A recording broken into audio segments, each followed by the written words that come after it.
এই বছর আমরা আশা করছি যে স্মল স্কেল ফার্মার এবং ফিশারম্যানদের জন্য আমরা কি আশা করি সেটা নিয়ে আমরা এখানে আলাপ করব।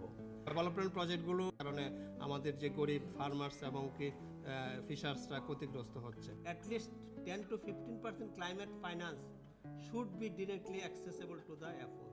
এনবিসি নিয়ে যেটা হলো, সেখানে আফালুতে তারা যেই ফোকাসটা করেছেন সেটা হলো জিএসজি এমিশনটা কমাবেন, কিন্তু এইটা কমাতে গেলে যারা প্রাইমারি স্টেক হোল্ডার তাদের ওই রিসোর্সে অ্যাক্সেস এবং ওনারশিপের জায়গাটা ধরে খুব শক্তপোক্ত কথা বলছি না। COP 30-তে যারা প্রতিনিধিত্ব করতেছে বাংলাদেশের, তাদেরকে আমাদের এই রিকমেন্ডেশনগুলো তাদের হাতে দেওয়া। We need to demand direct access to climate finance.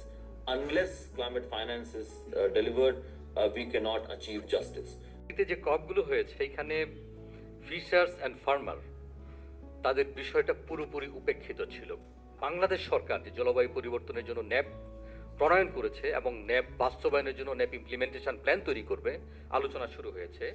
সেইখানে ওই 11টা ক্লাইমেট স্ট্রেস এরিয়ার যে সমস্ত এক্সক্লুডেড কমিউনিটি আছে তাদের জন্য আলাদা প্ল্যান তৈরি করা যায় কিনা, আমরা সেটাকে বলছি লোকাল অ্যাডাপ্টেশন প্ল্যান অথবা হচ্ছে কমিউনিটি স্পেসিফিক প্ল্যান। আমাদের দেশের নীতিগুলো বেশিরভাগই ভালো লেখা, কার্যকারিতা তুলনামূলকভাবে কম। যান্ত্রিকরণের নামে যে জিনিসগুলো আসছে, শেষে আসছে হারভেস্টিং, এগুলো কাদের কাছে আছে দেখেন, কয়টা কৃষকের রিয়েল কৃষকের কাছে আছে।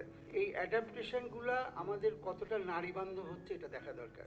যদি আপনার ক্যাপাসিটি বিল্ডিং যদি আমার ফার্মারদের না থাকে, তাহলে কেমনে আমার মিথেন গ্যাস ইমিশন আমি কমাবো, কেমনে আমি স্মার্ট টেকনোলজিগুলো ব্যবহার করবো ফিল্ডে। একই জায়গায় তো 10টা সংস্থা কাজ করছে, ওভারল্যাপিং হচ্ছে, আবার অনেক জায়গায় কিন্তু কোনো এলাকায় কাজই হচ্ছে না। একটা মনিটরিং সেটা ইউনিট থাকবে, ওই জায়গায় সব তথ্যগুলো থাকবে, যা যা দরকার ওখান থেকে সবাই নিতে পারবে।